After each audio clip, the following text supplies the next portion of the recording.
हम जिस समाज में रहते हैं वहाँ बच्चों का होना बहुत जरूरी है। जिन विवाहित जोड़ों के संतान नहीं होती, समाज उन्हें बुरी दृष्टि से देखता है और औरतों को तो न जाने क्या क्या अपमान सहना पड़ता है। लेकिन क्या आपने कभी सोचा है कि जिन औरतों की संतान नहीं होती, आखिर वे बांझ क्यों होती हैं? इसके पीछे क्या कारण है? तो चलिए जानते हैं आज की इस वीडियो में। कुछ विवाहित दंपतियां लाख कोशिशों के बाद भी संतान विहीन रह जाती हैं। संतान के बिना जीवन बहुत ही कष्टदायक होता है और समाज ऐसी औरतों को बांझ और ना जाने क्या क्या कहकर पुकारता है। ऐसे में सबसे ज्यादा पीड़ा और मानसिक अशांति औरतों को ही झेलनी पड़ती है, क्योंकि हमारा समाज पुरुष प्रधान समाज है।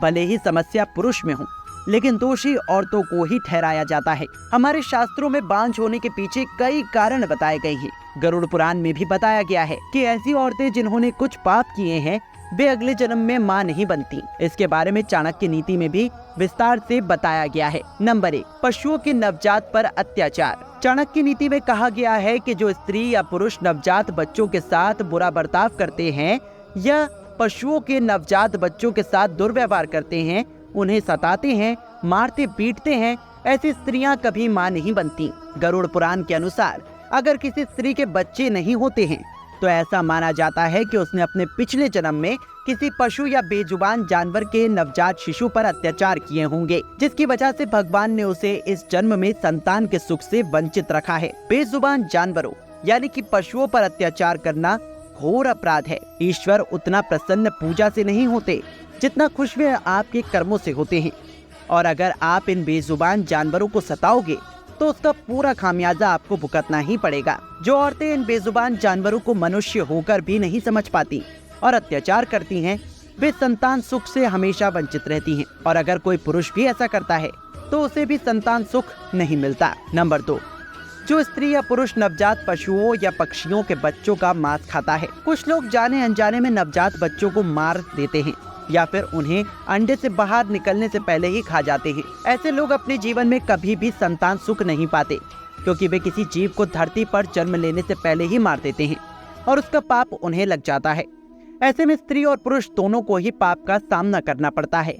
नंबर 3, अगर स्त्री या पुरुष दोनों में से किसी ने पिछले जन्म में बुरे कर्म किए हों। कहावत है कि कर्मों का हिसाब जरूर होता है, फिर चाहे आप इस कर्म में बुराई करो, आपको अगले जन्म में जरूर भुगतना पड़ेगा। अगर आपने पिछले जन्म में पाप किए हैं, नवजात शिशुओं को सताया है, उन पर अत्याचार किया है, पक्षियों के अंडे फोड़े हैं या उनका मांस खाया है, तो ये एक घोर पाप है और इसकी सजा आपको अगले जन्म में मिलती है, या फिर इस जन्म में ही आपको निसंतान रहना पड़ सकता है। ऐसी दंपतियां कभी भी संतान का सुख नहीं पाती। नंबर 4, शास्त्रों में बताया गया है कि अगर इसी जन्म में कोई पुरुष या स्त्री नवजात शिशु को कष्ट पहुँचाता है, उन्हें दुख देता है, तो उन्हें संतान की प्राप्ति तो हो जाती है, लेकिन वे उसका सुख भोगने से पहले ही मर जाते हैं। अगर कोई पुरुष ऐसा करता है तो उसकी भी अकाल मृत्यु होती है और वो अपने बच्चों को बड़ा होते हुए नहीं देख पाता, और ऐसा ही स्त्री के साथ भी होता है। अब आपके मन में भी एक सवाल आ रहा होगा कि संतान उत्पत्ति के लिए ऐसे में क्या करना चाहिए, हमें कौन से कर्म करने चाहिए कि पिछले पाप पुनः